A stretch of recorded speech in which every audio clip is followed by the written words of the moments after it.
Hi hello ಎಲ್ಲರಿಗೂ ನಮಸ್ಕಾರ. Ma'am story ಚಾನಲ್ಗೆ ಸ್ವಾಗತ. ಇವತ್ತಿನ ವಿಡಿಯೋದಲ್ಲಿ ಮಾವಿನಕಾಯಿ ಉಪ್ಪಿನಕಾಯಿ ಹೇಗೆ ಹಾಕೊಳ್ಳೋದು ಅಂತ ತೋರಿಸ್ಕೊಡ್ತೀನಿ. ಸೊ ನೋಡ್ತಿದ್ದೀರಲ್ವಾ, ಮಾವಿನಕಾಯಿನ ಚೆನ್ನಾಗಿ ಒಂದು 3-4 ಸತಿ ವಾಶ್ ಮಾಡಿಕೊಂಡು ಬಟ್ಟೆಯಲ್ಲಿ ಒರೆಸ್ಕೊಳ್ಳಿ. ಸೊ ಒರೆಸ್ಕೊಂಡಾದ್ಮೇಲೆ ಈ ಥರ ಕ್ಯೂಬ್ಸ್ ರೀತಿ ಕಟ್ ಮಾಡ್ಕೊಂಡು ಒಂದು ಡಬ್ಬದಲ್ಲಿ ಹಾಕ್ಕೊಂಡು ಅದಕ್ಕೆ 1 ಟೇಬಲ್ ಸ್ಪೂನ್ ಅಷ್ಟು ಉಪ್ಪನ್ನ ಹಾಕೊಳ್ಳಿ. ಉಪ್ಪು ಹಾಕೊಂಡ್ಮೇಲೆ 2 ಟೇಬಲ್ ಸ್ಪೂನ್ ಅಷ್ಟು ಖಾರದ ಪುಡಿನ ಆ್ಯಡ್ ಮಾಡ್ಕೊಳ್ತೀನಿ. ನಾನು ಖಾರ ಜಾಸ್ತಿ ತಿನ್ನೋರು ಇನ್ನು ಸ್ವಲ್ಪ ಹೆಚ್ಚಿಗೆ ಹಾಕ್ಕೊಳ್ಬೋದು. ನಾನಿಲ್ಲಿ 2 ಮಾವಿನಕಾಯಿನ ತೊಗೊಂಡಿರೋದು.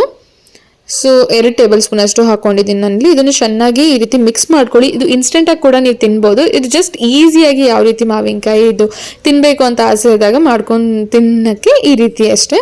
ಸೊ ಇದನ್ನು ನೀವು ಸ್ಟೋರ್ ಕೂಡ ಮಾಡಿ ಇಕ್ಬೋದು, ಏರ್ಟೈಟ್ ಬಾಕ್ಸಲ್ಲಿ ಹಾಕ್ಕೊಂಡು ಇಕ್ಕೊಳ್ಳಿ. ಸೊ ಇದಕ್ಕೆ ಮೇನ್ ಇಂಗ್ರೀಡಿಯೆಂಟ್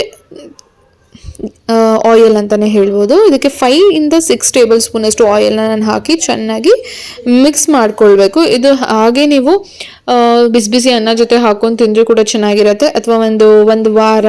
ಬಟ್ ಅದು ನೋಡ್ಕೊಳ್ತಾ ಇರಿ, ಫಂಗಸ್ ಥರ ಕಟ್ಕೊಂಡ್ಬಿಡುತ್ತೆ. ಸೊ ಬಿಸಿಲಲ್ಲಿ ಸ್ವಲ್ಪ ಇಕ್ಕಿ ನೀವು ಏರ್ಟೈಟ್ ಬಾಕ್ಸಲ್ಲಿ ಹಾಕಿಕ್ಕಿದ್ರೆ ಚೆನ್ನಾಗಿರುತ್ತೆ. ಫ್ರಿಜ್ಜಲ್ಲಿ ಇಕ್ಕೋರಾದರೆ ಓಕೆ, ಇಕ್ಬೋದು ನೀವು ಆರಾಮ್ಸೆ. ತುಂಬ ಟೇಸ್ಟಿಯಾಗಿರುತ್ತೆ. ಒಂದ್ಸತಿ ಮಾಡಿ ನೋಡಿ. ಇದು ನೀರು ಬಿಟ್ಕೊಳ್ಳುತ್ತೆ ಇನ್ನು, ಸೊ ಆಗ ಇನ್ನೂ ಚೆನ್ನಾಗಾಗತ್ತೆ.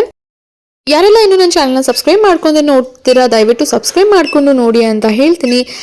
ನೆಕ್ಸ್ಟ್ ಅಪ್ಕಮಿಂಗ್ ವಿಡಿಯೋಸ್ ಯಾವ್ದು ಬೇಕು ಅಂತ ನಿಮಗೆ ಕಮೆಂಟ್ ಸೆಕ್ಷನಲ್ಲಿ ತಿಳಿಸಿದ್ರೆ ನಾನು ಖಂಡಿತ ಆ ರೀತಿ ಯಾವ ವಿಡಿಯೋಸ್ ಬೇಕು ನಿಮಗೆ ಮಾಡೋಕ್ಕೆ ಟ್ರೈ ಮಾಡ್ತೀನಿ. Thank you. Keep watching.